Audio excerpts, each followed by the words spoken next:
So I'm with Paul Cooke, the new Vice President of the FAI. Paul, explain to us first of all a little bit about your background and what you hope to do in this new role. Okay, as I said in my speech earlier on, I'm a chartered accountant with senior business experience.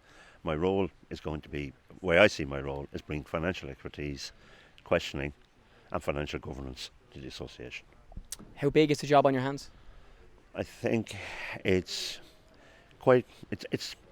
challenging. Number of issues, financial issues. It's financial because of where we are. They've been well documented, and I think anybody can say they're challenging. Yeah, you've been a vocal person who's been, quite critical of what's going on in the FAI in recent times, and now, you're one of the main people involved on the board to try and fix these issues. What are your main things you feel you want to achieve in the next, weeks and months? That's a proper financial governance with openness and transparency. And how do you do that? You show people proper figures. You question what's been brought to you by the executive, and probably the questioning is the real key. As a non-executive, non-executive board member, that is your challenge, and that's what you need to bring, and recognise that you're on the board to, if necessary, to hold people to account. Yeah, and you mentioned in your speech to the delegates about, the lack of a treasurer moving forward, and your experience in football, but also in finance too, and how you feel you can combine both of those roles onto this FAI board. You must be, I'm sure, very confident that you can do that, given you've said it, everybody voted for you. Well, a significant amount of people voted for me anyway. Yeah, I am confident. I think you have to have a little knowledge of what the subject matter that you're dealing with, which is football in this case. But the primary thing, this is a corporate board, is going to be dealing with corporate matters, corporate financial matters, corporate governance. And that's the main. So the board, we're going to have the 6 football people who were appointed today, yourself and Donald Conway, and now 4 new independent directors. How do you see that mix working when those directors are appointed and when you're in the boardroom with everybody for the first time, all 12? Well, first of all, you get to know everybody. You see what skill sets people have, what complementary skill sets people have, and what they're all bringing to the board. And I'm sure everybody will want it better for football and development of football in Ireland.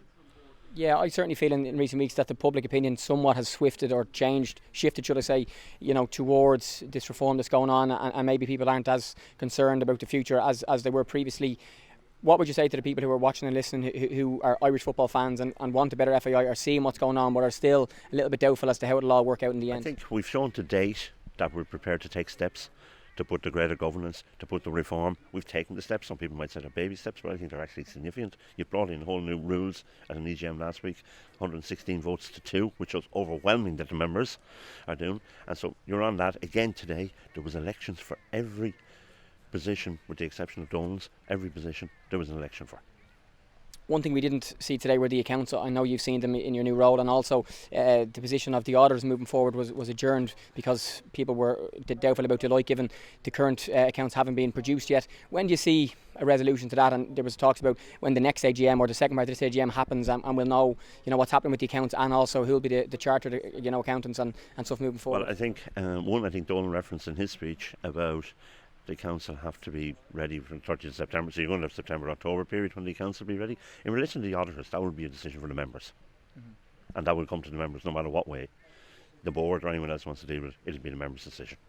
And as well, in the press conference there, Donald spoke about trying to, reinstate the public funding and also the money that's coming forward from the UEFA and stuff as well. How big will your role be in that, in again trying to convince Shane Ross and the people around him, to reinstate the money and also for 2020 and moving forward? I would anticipate a significant role, because if it is finance and that is my skill set, it will a serious role. And just lastly, the fact that you're new in the role as well, do you feel that will make a difference and help when you're dealing with the likes of Shane Ross and UEFA and FIFA, given that you're not, from the old school of the FAI, that you're someone new and maybe someone that has nothing to answer for the previous FAI and only looking forward? I think what you're going to say is you're a manifestation of the reform process, and everybody, I think, as I said a minute ago, wants to get to the same point. So you're a manifestation of that. Paul Cooke, thank you a million. Enjoy the new role. Thank you very much.